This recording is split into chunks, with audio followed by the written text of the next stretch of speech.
Okay, this week I am going to do something different for the video. I'm going to do one of my project series videos, and this is the garden shed.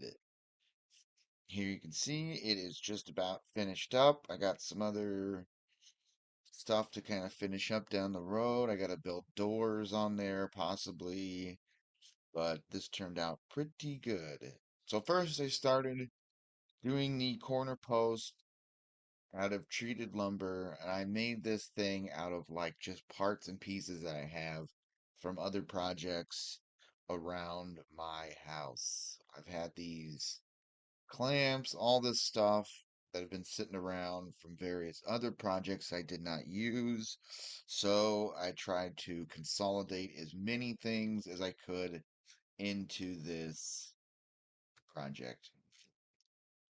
It's all built out of like pallet wood and lumber that I had to go buy. But most of the paneling was from pallets that I grabbed and cut apart, and it turned out really really good. So here's me cementing the sides in. I got the first corner posts in, and that gave me where I'm going to put the two center sections, and they're just clamped onto the two exterior corner posts to keep them all square and flat. And then I poured the cement into the little foundations that I made on the center sections, and they hardened and pulled them off, and that's how I got started on most of this. But it's all marked out, it's all square from the fence, and it turned out pretty good so far. And here, then you can see the cement is dried. I've removed the exterior 2x4s that held them in place, and I'm just kind of figuring out how I'm going to build and create this garden shed that I'm going to use. So here's I'm just laying out sides, figuring out how I'm going to do the roof and the sides, and then I start building. Goes pretty quick once you start have an idea of how it's going to be built, and you get all the smaller pieces cut. But I nail on the first topping layer around the perimeter to lock all of the sides in and keep them from moving. Then we raise it up to the height and the pitch of the roof. One side is higher than the other for the water drain off, and it just all kind of fits together. Worked pretty good. Here is getting the other final pieces on around the side. So now the left side is higher than the right. The water will drain down, and it will also kind of follow the slope of the fence in the background. Here's framing all this in. I didn't have hardly any nails or screws. I had to order nails eventually, but this is like pieced together. I tried to make this kind of zombie apocalypse style with just whatever I had lying around. Older screws, and I've just thrown it together using the least amount of cost I could, keeping the cost to a super minimum, thanks to Joe Biden and the other people with the little hats who run the banks and have stolen all our money. But besides that, here's the inside going up. Now, I made these, you can see on the inside, these pre-made panels that'll just screw onto the side. I made those during the winter time, and all you have to do is cut them to length. But there you see in the corner all the little the panels I'm going to use for the sides and the top. So I got most of the structural foundations built, and now it is to apply the panels. So there you see the first panel has been added, and then I added all the sides. I got them all cut where they need to go and just held on by clamps. And then a few days later, my nails for my nail gun arrived, and I shot all the panels on the bottoms. And then we had to do the top layer of panels, which was a narrower type of wood, but I got those back on. I got the back all finished up. That turned out really good. Everything turned out like perfect.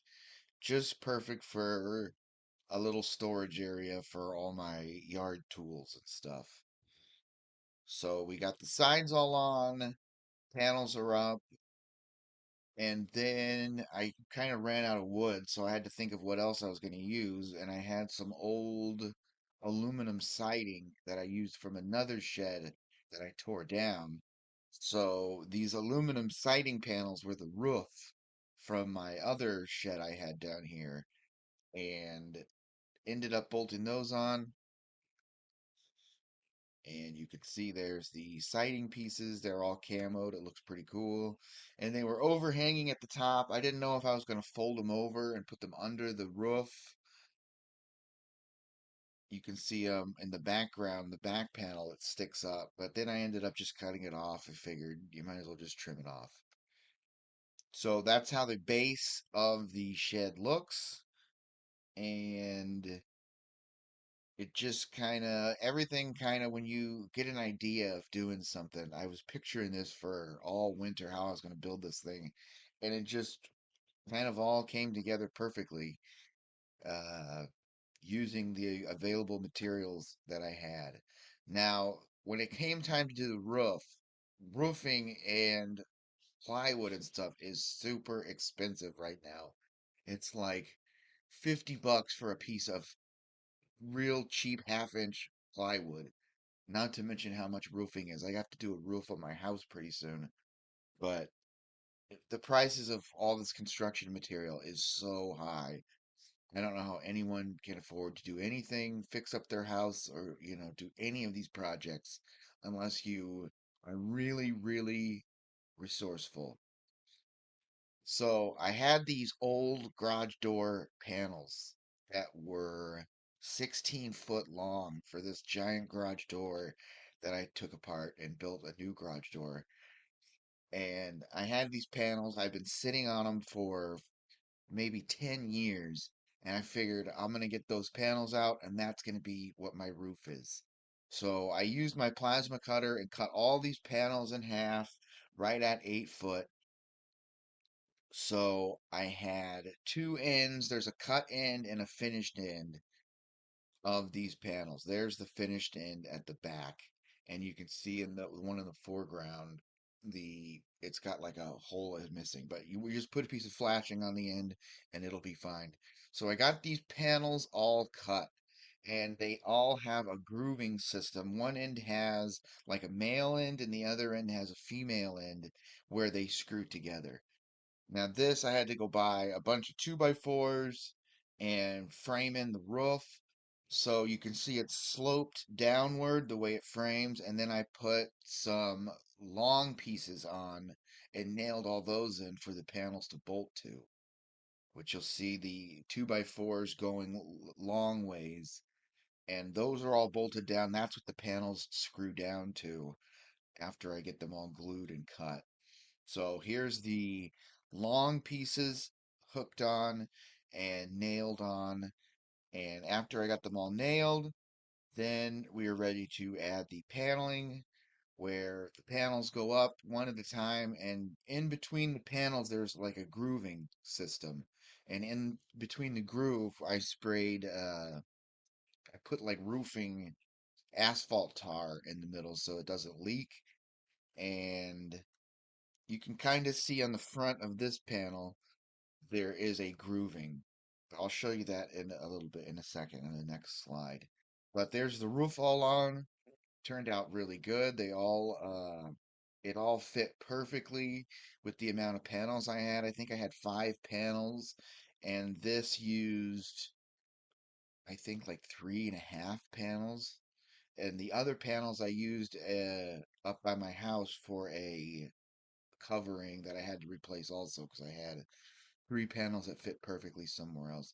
But here it's kind of hard to see, but this is the end. I had to cut off the end of one of them up on another job, but it's got like a grooving system. And here you can see how the grooves fit together, and I glued them all together with this asphalt tar and put screws in them and sucked them all up really tight. Here you can see how I screwed them together until the goo came out.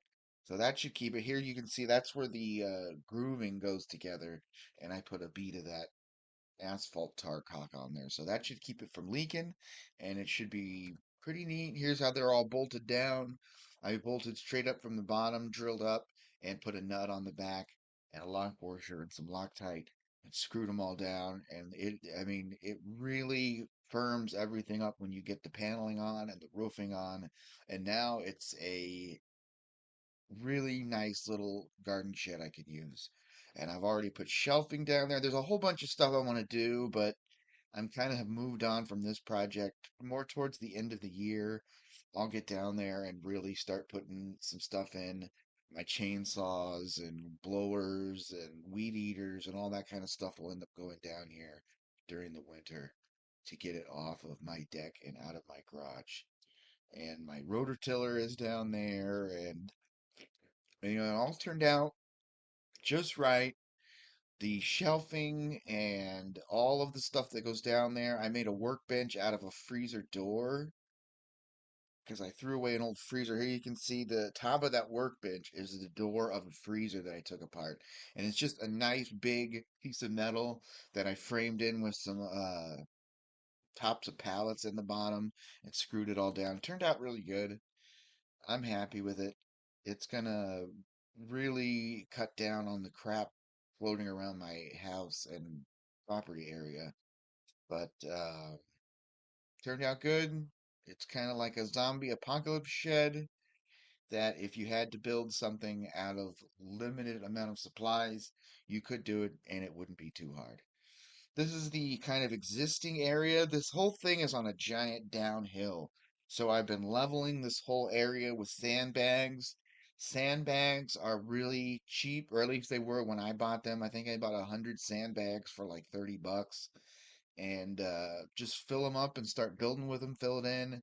The bottom ones I kind of filled and mortared them in with like cement to really lock them in.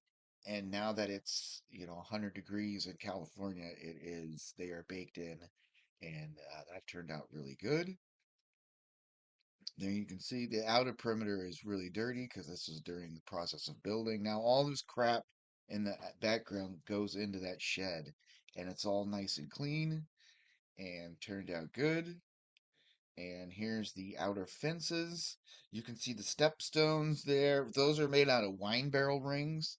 So you take the rings from wine barrel and cut them into the ground and pour cement in them, and they make really neat little stepping stones. And the fence is reed fencing. It's just bamboo fencing. It's $30 a roll. Everything used that I used to build with was super cheap. Now everything is too expensive to do anything with. So it's just like everything is a struggle these days. I get it. It sucks. I don't know. That's it for the shed project. I'll probably do a couple later on. The next project video, I have a whole bunch of like before and after projects that I'll go through and explain. But you can find me on Mud Fossil Research and Truth, Mud Fossil Truth and Research, Twitter in the box below. Find me on Rumble and BitChute at Modern American Gangster, or on YouTube at Mud Fossil Research and Truth. You can get my book, The Great Awakening, on Lulu.com. Unit 1, Historical Timeline of Historical Events. Unit 2, Continued Points of Study. There's an ebook. There's the giant Unit 1 and Unit 2 together in a large paperback version. You could donate to me on PayPal if you'd like, if you have the ability to, but I get everyone doesn't have any money because of Joe Biden and all this bullshit that we're all going through as a collective. But if you have the ability, you can find me at mudfossil124875. Not getting a lot of likes, not getting a lot of comments on these videos, not getting any donations, not getting any book sales. Am getting a lot of complaints about people can't hear the audio on the conspiracy videos. That is because you are listening on blown speakers. If you listen on regular speakers, it sounds fine. I don't know. When all you get is people complaining about these videos, it makes me feel like I'm wasting my time. I have so many other things to do. I had to hurry to get this video. It's 8:30 right now on Wednesday, and usually I have these videos done and ready to go. So now I'm rushing to get this video done, and it's just I've got so much other projects and stuff I'm working on. I may finish up a few of these videos I'm working on and devote my time to something else. I don't know. Everything's expensive. These videos take a lot of time and research to produce. And when only people complain about the audio, it just why I'm just feel like I'm wasting my time. So I might stop doing these videos.